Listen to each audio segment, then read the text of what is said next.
सबसे पहले हमें यूपीएससी की ऑफिशियल वेबसाइट upsconline.nic.in पर जाना है। जैसे ही हम इस पर जाते हैं हमारे सामने यूपीएससी की ऑफिशियल वेबसाइट ओपन हो जाती है। तो जैसे ही वेबसाइट ओपन होती है तो यहाँ पर हमें third option online application for various examination of UPSC पर चले जाना है। जैसे ही हम इस पर जाते हैं हमारे सामने NDA 2 ऑप्शन हमें नज़र आ जाता है। इसका रजिस्ट्रेशन 2 पार्ट में होता है, तो हमें फर्स्ट पार्ट पर जाना है। जैसे ही हम फर्स्ट पार्ट पर जाते हैं तो ये फॉर्म भरने से पहले जो इम्पोर्टेंट इंस्ट्रक्शंस होते हैं वो हमें सामने नज़र आ जाते हैं। हमें ये इंस्ट्रक्शन बहुत ध्यान से पढ़ने हैं, उसके बाद ही अपना फॉर्म भरना है। तो इन इंस्ट्रक्शन में हमें ये बताया होता है कि जो हमारा फॉर्म है उसमें जो हम अपना फ़ोटो देते हैं उसका साइज़ क्या होना चाहिए, जो हमारे साइन होता है उसका साइज़ क्या होना चाहिए, जो हम फ़ोटो आईडी प्रोवाइड करते हैं उसकी डायमेंशन या उसका फॉर्मेट क्या होना चाहिए। ये सारी बातें बहुत ध्यान से पढ़ने के बाद हम नीचे जाते हैं। जैसे ही हम नीचे जाते हैं हमारे सामने येस और नो 2 ऑप्शन हमें नज़र आ जाते हैं, तो हमें इसमें येस ऑप्शन पर चले जाना है। तो जैसे ही हम अपने येस ऑप्शन पर जाते हैं हमारे सामने NDA 2 उसका जो पार्ट 1 का रजिस्ट्रेशन फॉर्म है वो ओपन हो जाता है। तो जैसे ही हमारा ये फॉर्म ओपन होता है तो इसमें हमारी बहुत जनरल इन्फॉर्मेशन पूछी हुई होती है, जैसे हमारा नेम, हमारा जेंडर, हमारी date of birth, father name, mother name, nationality, marital status, समुदाय और जो हमारी माइनॉरिटी होती है, हमारा एड्रेस, मीन्स बहुत जनरल इन्फॉर्मेशन इसमें पूछी हुई होती है। तो हमें इसमें जो हमारी 10th की मार्कशीट होती है उसी के बेस पर हमें अपनी सारी इन्फॉर्मेशन फिल करनी होती है।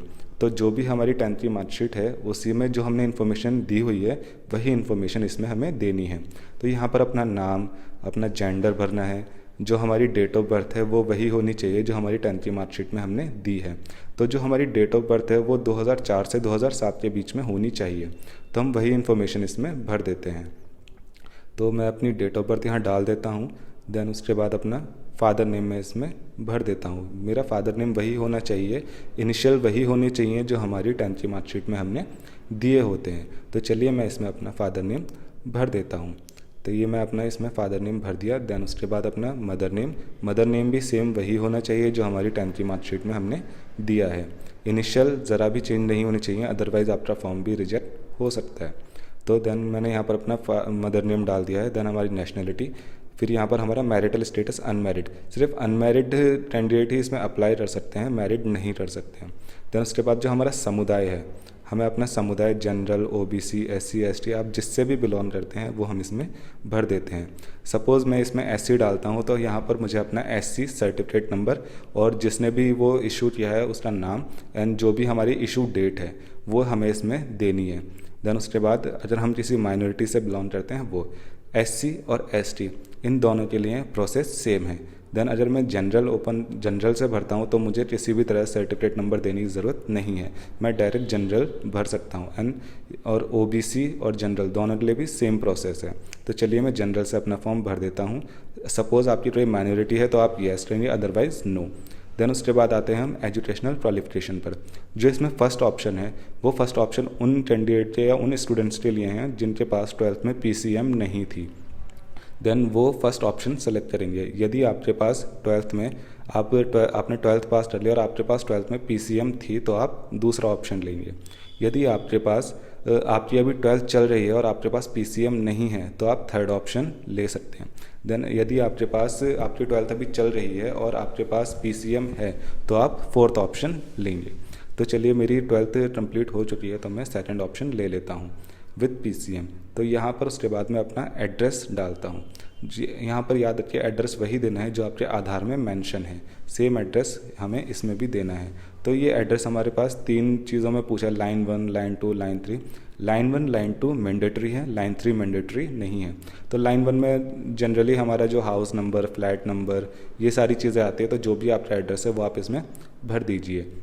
देन जो लाइन 2 होती है उसमें हमारा जो भी विलेज होता है या हमारा नरबी एरिया होता है तो वो हम इसमें भर देते हैं। तो चलिए मैं अपना यहाँ पर एड्रेस भर देता हूँ और अपने लाइन 2 भी भर देता हूँ। तो लाइन 2 में मैं अपना विलेज डाल देता हूँ। तो यहाँ पर मैंने अपना विलेज फिल कर दिया है। देन उसके बाद हमें अपना स्टेट, जो इस भी स्टेट में आप रहते हो वो स्टेट आपको इसमें चुन लेना है। तो सपोज़ मैं उत्तराखंड में रहता हूँ तो मैं अपना ये स्टेट ले लेता हूँ। देन उसके बाद आपका जो ज़िला है या शहर या डिस्ट्रिक्ट जिसे बोलते हैं तो वो आपको यहाँ पर भर देना है। देन उसके बाद आपका पिन कोड, जो भी आपके एरिया का पिन कोड है वो आपको इसमें भर देना है। देन यदि आपके पास कोई लैंडलाइन नंबर है तो यहाँ पर आपको अपना लैंडलाइन नंबर, अदरवाइज़ अपना मोबाइल नंबर भर देना है। तो यहाँ पर आपका अपना मोबाइल नंबर भर दीजिए जो भी आप अपना जनरली यूज़ करते हैं। देन उसके बाद ईमेल आईडी भी आपको वही देनी है जो ईमेल आईडी आप जनरली हर चीज़ में यूज़ करते हैं, क्योंकि यूपीएससी की तरफ से बहुत सारी इंपॉर्टेंट नोटिफिकेशंस आपको प्रोवाइड होती हैं जो आपकी मेल आईडी पर दी जाती हैं। तो याद रहे आपकी मेल आईडी प्रॉपर और सही होनी चाहिए। तो नीचे मैं अपनी मेल आईडी को कन्फर्म कर देता हूँ। देन उसके बाद यदि आपके पास कोई ऑल्टरनेटिव ईमेल है आपके पेरेंट्स का या आपके ब्रदर सिस्टर किसी का भी आप यूज़ करना चाहते हैं या इसमें देना चाहते हैं तो आप ऑल्टरनेटिव ईमेल में दे सकते हैं। देन उसके बाद आप अपनी इस इन्फॉर्मेशन को बहुत ध्यान से देख लीजिए कि आपकी सारी इन्फॉर्मेशन सही है या नहीं। देन उसके बाद ही आप अपनी इन्फॉर्मेशन को सबमिट कीजिए। तो आप नीचे वाले कंटिन्यू बटन पर चले जाना है। जैसे ही हम उस बटन पर जाते हैं तो हमारे पास, तो जैसे ही हम यहाँ पर आते हैं तो यहाँ पर हमसे हमारी फ़ोटो आईडी पूछता है कि यहाँ पर हम अपनी कौन सी फ़ोटो आईडी देना चाहते हैं। हमारे पास बहुत तरह की फ़ोटो आईडी होती हैं, जैसे हमारा आधार है, पैन है, डीएल है। तो यहाँ पर हम अपना फ़ोटो आईडी चुन लेते हैं। तो यहाँ पर मैंने अपना आधार चुन लिया है। देन उसके बाद नीचे में अपना जो मेरा आधार नंबर होता है वो यहाँ पर भरना है। तो यहाँ पर मैं अपना आधार नंबर भर देता हूँ। जैसे ही मैं यहाँ पर अपना आधार नंबर भरता हूँ तो मुझे नीचे अपना आधार नंबर दोबारा से भरना होता है, यानी उसकी पुष्टि करनी होती है कि जो आधार नंबर मैंने ऊपर दिया है वही आधार नंबर मुझे नीचे देना है।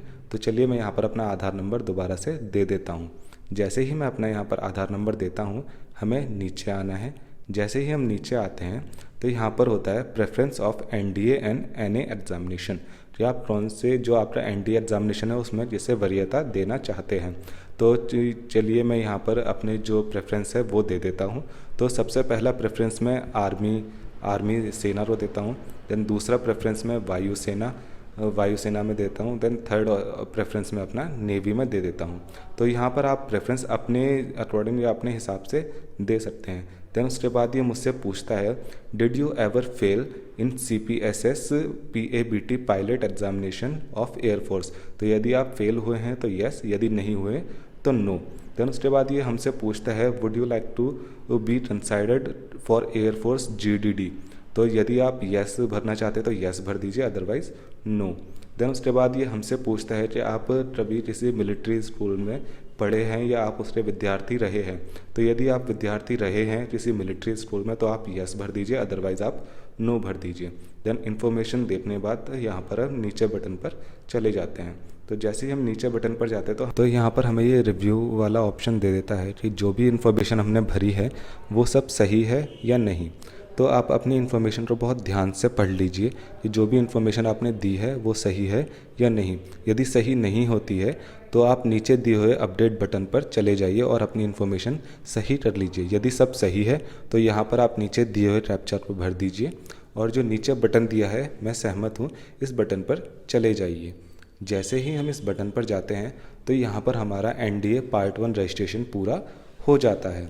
तो देखिए यहाँ पर मेरा NDA पार्ट 1 रजिस्ट्रेशन पूरा हो गया है। देन उसके बाद हमें यहाँ पर नीचे आना है और यहाँ पर जो हमें रजिस्ट्रेशन आईडी जो हमें यूपीएससी की तरफ से मिली है वो रजिस्ट्रेशन आईडी यहाँ पर हमें शो हो जाती है। तो अब हमें पार्ट 2 पर जाना है। तो यहाँ जैसे ही हम नीचे आते तो हमें पार्ट 2 पर जाना है। पार्ट 2 पर जाने के पश्चात हमारे सामने हमसे रजिस्ट्रेशन आईडी और डेट ऑफ बर्थ ये दो चीज़ें पूछी हुई होती हैं। तो यहाँ पर हमें अपनी रजिस्ट्रेशन आईडी भर देनी है जो हमें यूपीएससी की तरफ से मिली है। ये रजिस्ट्रेशन आईडी आपकी मेल आईडी और मोबाइल नंबर इन दोनों पर आ जाती है। तो हमारी रजिस्ट्रेशन आईडी हम इसमें भर देते हैं और डेट ऑफ बर्थ जो हमने अपने फॉर्म में दी थी वो डेट ऑफ बर्थ हमें इसमें भर देनी है। तो मैं अपनी यहाँ पर डेट ऑफ बर्थ भर देता हूँ। उसके बाद जो नीचे हमें कैप्चा दिया है वो कैप्चा हमें सेम टू सेम इसमें भर देना है। तो फिर हमें सबमिट पर जाना है। जैसे ही हम सबमिट पर जाते हैं हमारे सामने पेमेंट ऑप्शन हमें नज़र आ जाता है। तो हम अपनी पेमेंट दो तरह से भर सकते हैं, पे बाय कैश और पे बाय ऑनलाइन। तो मैं दूसरे ऑप्शन पर चला जाता हूँ। मैंने अपना फॉर्म जनरल से भरा था इसलिए मुझे यहाँ पर फ़ीस भरने की ज़रूरत है। यदि मैंने अपना फॉर्म SC या ST से भरा होता तो मुझे फ़ीस देने की ज़रूरत नहीं होती। तो यहाँ पर हमें पेमेंट के 3 ऑप्शन हमें नज़र आ जाते हैं। तो जो भी ऑप्शन आपके लिए सूटेबल हो वो ऑप्शन आप ले लीजिए और अपनी पेमेंट उससे भर दीजिए। तो यहाँ पर मैं डेबिट वाला ऑप्शन ले लेता हूँ। तो जैसे ही मैं इस ऑप्शन पर जाता हूँ, मेरे सामने पेमेंट डिटेल मुझे नज़र आ जाती है, जिसमें मेरा नाम, अमाउंट और जो हमारी रेफरेंस आईडी होती है वो हमें नज़र आ जाती है। देन उसके बाद मुझे नीचे बटन पर चले जाना है। जैसे ही मैं इस बटन पर जाता हूँ, हमारे सामने जो हमारी एटीएम डिटेल होती है वो हमसे पूछी जाती है, जिसमें हमें अपना एटीएम नंबर ऊपर वाले ऑप्शन में भरना है। तो यहाँ पर मैं अपना एटीएम नंबर भर देता हूँ। तो एटीएम नंबर भरने के बाद हमारे एटीएम के ऊपर एक एक्सपायरी डेट होती है, जिस डेट में हमारा एटीएम एक्सपायर हो रहा होता है, वो डेट भी हमें इसमें भर देनी है। तो चलिए मैं अपनी डेट भर देता हूँ। उसके बाद जिस पर्सन के नाम के ऊपर ये एटीएम इशू हुआ है, उस पर्सन का नाम हमें इसमें भर देना है। देन हमारे एटीएम के पीछे सीवीवी नंबर होता है, वो भी हमें इसमें भर देना है। देन हमारा कैप्चा होता है, वो इसमें भर दीजिए और नीचे बटन है, उस पे बटन पर चले जाइए। तो जैसे ही हम पे बटन पर जाते हैं, हमारी जो पेमेंट है वो प्रोसेस होनी शुरू हो जाती है। तो यहाँ पर हमारे मोबाइल पर OTP रिसीव होता है, ये OTP हमें इसमें भर देना है। तो वो OTP चलिए हम इसमें भर देते हैं। यहाँ पर मैंने अपना OTP भर दिया है और जो हमारा जो ये ऑप्शन है पेमेंट वाला, इस ऑप्शन पर हमें चले जाना है। जैसे ही हम इस बटन पर जाते हैं, हमारी पेमेंट प्रोसेस होनी शुरू हो जाती है। जैसे ही हमारी पेमेंट डन हो जाती है, हमारे सामने पेमेंट डिटेल आ जाती है, जिसमें हमारा स्टेटस सक्सेसफुल हो जाता है।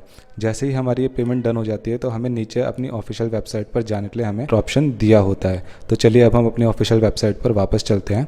जैसे ही हम यहाँ पर जाते हैं, तो हमारे सामने जो हमारी फ़ीस रिसीप्ट है वो शो हो जाती है, जिसमें हमारा ट्रांजैक्शन स्टेटस शो हो जाता है और जो हमारी आईडी है, ट्रांजैक्शन आईडी, वो भी हमें शो हो जाती है। तो यहाँ से हमें इस बटन पर चले जाना है। इस बटन पर जाने के बाद यहाँ पर हमारे जो फ़ोटोज़ हैं और जो साइन है, जो फ़ोटो आईडी है, जो हमें अपनी फ़ोटो और साइन इसमें देने हैं, तो वो यहाँ पर हमारे सामने ऑप्शन आ जाता है। उससे पहले हम देख लेते हैं जो हमारी फ़ोटो है वो जो उसका साइज़ है वो क्या होना चाहिए, जो हमारे साइन है उनका साइज़ क्या होना चाहिए, और जो हमारी फ़ोटो आईडी है उसका फॉर्मेट कौन सा होना चाहिए। तो चलिए अब हम अपने सबसे पहले जो हमारा फ़ोटो, साइन और आईडी है उसे रिसाइज़ करना बहुत ज़रूरी है, तो उसे रिसाइज़ कर लेते हैं। तो रिसाइज़ करने के लिए सबसे पहले हमें इस ऑप्शन पर जाना है, हमें ब्राउज़र में टाइप करना है। देन उसके बाद जो फर्स्ट ऑप्शन है हमें उस पर चले जाना है। तो जैसे ही हम इस फर्स्ट ऑप्शन पर जाते हैं, हमारे सामने वेबसाइट ओपन हो जाती है। इसमें हमें चूज़ फाइल में चले जाना है। जैसे ही हम चूज़ फाइल पे जाते हैं, तो यहाँ से हम अपना फ़ोटो चुन लेना है। तो जैसे ही हम अपना फ़ोटो चुनते हैं, तो हमारा फ़ोटो अपलोड होना शुरू हो जाता है। तो जैसे ही हमारे फ़ोटो अपलोड हो जाता है, तो हमें ये देखिए मेरा फ़ोटो अपलोड हो रहा है। जैसे हमारा फ़ोटो अपलोड हो जाता है, हमें नीचे जाना है। यहाँ से अपने फ़ोटो क्वालिटी है वो सेलेक्ट कर लेनी है। देन उसके बाद यहाँ पर उसकी विड्थ एंड हाइट जो कि 350 और 350 है। देन उसके बाद हमें नीचे जाना है और DPI, अपनी DPI सेलेक्ट कर लेनी है। तो हमारी DPI मैं 150 ले लेता हूँ, आप जो मर्ज़ी ले सकते हैं। जितनी ज़्यादा DPI हो रही है उतनी हैवी आपकी इमेज बन जाएगी। तो यहाँ से मैं स्टार्ट बटन पर चला जाता हूँ और यहाँ से मेरी जो फ़ोटो है वो रिसाइज़ होनी शुरू हो जाती है। तो जैसे ही हमारी फ़ोटो रिसाइज़ होती है, मेरे पास सामने डाउनलोड बटन शो हो जाता है। इससे मैं अपनी फ़ोटो डाउनलोड कर लेता हूँ। देन उसके बाद हमारी फ़ोटो साइन के लिए हैं, तो हम वापस जाते हैं। जैसे ही हम वापस जाते हैं, हम सीधा चूज़ फाइल में जाते हैं। चूज़ फाइल में जाने के बाद हमें सीधा अपना जो साइन है वो साइन चुन लेना है। हम यहाँ से अपना साइन, देखिए अब मेरा यहाँ पर साइन भी अपलोड हो रहा है। जैसे ही हमारा साइन अपलोड होता है, सेम प्रोसेस हमें देनी है जैसे हमने फ़ोटो में दी थी। तो यहाँ से मैं अपनी DPI डाल देता हूँ। देन उसके बाद यहाँ से अपनी जो क्वालिटी है वो सेलेक्ट कर देता हूँ। देन स्टार्ट बटन पर चले जाता हूँ। तो यहाँ से मैं अपना जो रिसाइज़ है वो शुरू हो जाता है। तो यहाँ से मेरी अब साइन रिसाइज़ होना स्टार्ट हो रहा है। तो देखिए जैसे ही मेरा साइन रिसाइज़ हो जाता है, तो यहाँ पर नीचे डाउनलोड बटन आ जाता है। तो यहाँ से मैं अपना जो रिसाइज़ हुआ हुआ साइन है वो भी डाउनलोड कर लेता हूँ। देन उसके बाद मुझे जो अपनी फ़ोटो आईडी है वो PDF फॉर्मेट में चाहिए। तो अब मैं यहाँ से दूसरी वेबसाइट पर जाता हूँ, जो हमारी JPG है उसे जो है PDF फॉर्मेट में चेंज कर देता है। तो चलिए अब हम जाते हैं JPG टू PDF चेंजर में। देन उसके बाद जो सेकंड वेबसाइट है, हमें इस वेबसाइट पर जाना है। जैसे ही हम इस वेबसाइट पर जाते हैं, हमारे सामने इस तरह से इंटरफेस या इस तरह से वेबसाइट ओपन हो जाती है। तो हमें इस ऑप्शन पर जाना है और यहाँ से जो हमारी आईडी है उसकी जो फ़ोटो है या इमेज है वो चुन लेनी है। तो जैसे ही मैं इसे चुनता हूँ, हमारे राइट साइड में ऑप्शन आता है उसे PDF में चेंज करने के लिए। तो जैसे ही मैं उस ऑप्शन पर जाता हूँ, तो यहाँ पर मेरी PDF जो है वो प्रोसेस में हो जाती है। तो देखिए मेरी यहाँ पर PDF जो है डन हो चुकी है। तो मैं इसे यहाँ से डाउनलोड कर लेता हूँ। तो जैसे ही मैं इसे डाउनलोड करता हूँ, तो यहाँ पर हमने अपनी तीनों चीज़ें रिसाइज़ कर ली हैं। देन हम वापस उस पेज पर जाते हैं। तो सबसे पहले हम अपना जो फ़ोटो है उस फ़ोटो को चुन लेते हैं। यहाँ से मैं अपने फ़ोटो पे जाता हूँ और यहाँ पर जो मैंने अपना फ़ोटो रिसाइज़ किया है उस फ़ोटो को यहाँ से मैं चुन लेता हूँ। तो यहाँ से मैंने अपना फ़ोटो चुन लिया है। देन उसके बाद अपना जो साइन, वो साइन मैं यहाँ से सेलेक्ट कर लेता हूँ। तो यहाँ से मैंने अपना साइन चूज़ कर लिया है। देन उसके बाद जो मेरी फ़ोटो आईडी है जो PDF फॉर्मेट में है, तो यहाँ से मैं वो अपनी फ़ोटो आईडी चूज़ कर लेता हूँ। तो यहाँ से मैंने अपनी फ़ोटो आईडी भी चूज़ कर लिया। देन उसके बाद मुझे नीचे अपलोड इमेजेस पे जाना है। तो मैं इस ऑप्शन पर जाता हूँ और इमेजेस अपलोड करना शुरू कर देता हूँ। तो जैसे ही यहाँ से मैं इस बटन पर जाता हूँ तो मेरी जो फ़ोटो, साइन और फ़ोटो आईडी है वो तीनों ही अपलोड हो जाती हैं। देन उसके बाद आप इसे रिव्यू कर लीजिए कि वो तीनों चीज़ें सही हैं या नहीं। देन उसके बाद हमें नीचे न्यू बटन पर चले जाना है। तो जैसे ही हम इस बटन पर जाते हैं हमारी जो फ़ोटो, साइन और आईडी है वो अपलोड हो जाती है। देन उसके बाद यहाँ पर हमारा आधार नंबर पूछता है, जो हमारा फ़ोटो पहचान पत्र है। तो यहाँ पर हमें अपना आधार नंबर डाल देना है। आधार नंबर आपका सही होना चाहिए जो आपके आधार में है। तो जैसे ही हम आधार डालते हैं उसके बाद जो हमारा आधार है वो वेरीफाई हो जाता है। देन उसके बाद हमें अपना जो एग्ज़ामिनेशन सिटी या सेंटर है वो हमें यहाँ पर चुनना है। जो भी आप लिए सूटेबल हो वो आप इसमें से एग्ज़ामिनेशन सिटी या ले लीजिए। तो जो भी आप लिए सूटेबल हो या नियर भी हो वो सिटी आप इसमें से ले लीजिए। जैसे मेरे लिए सूटेबल जो सिटी है वो मैं सिटी यहाँ पर ले लेता हूँ। तो जैसे मैंने देहरादून ले लिया है। देन उसके बाद नीचे आपका डिक्लेरेशन है, आप इस डिक्लेरेशन को ध्यान से पढ़ लीजिए। देन उसके बाद जैसे ही आप इसे ध्यान से पढ़ लेते हैं नीचे हमारे पास ऑप्शन है I have read declaration and agree. तो आप इस बटन पर चले जाइए। जैसे ही आप इस बटन पर जाते हैं आपका जो फॉर्म है वो फाइनल सबमिट होना स्टार्ट हो जाता है। जैसे ही हमारा ये प्रोसेस डन होता है तो हमारा जो फॉर्म है वो डन हो जाता है या सबमिट हो जाता है। तो you have successfully submitted your application. तो इसका मतलब ये है आपका जो फॉर्म है वो सक्सेसफुली सबमिट हो चुका है। तो इस तरह से हमारे सामने पूरी डिटेल आ जाती है। आप इसे प्रिंट आउट भी ले सकते हैं, अदरवाइज़ आप PDF भी सेव कर सकते हैं। देन इस तरह से हमने आपको बताया स्टेप बाय स्टेप आप जिस तरह से अपना फॉर्म भर सकते हैं। धन्यवाद।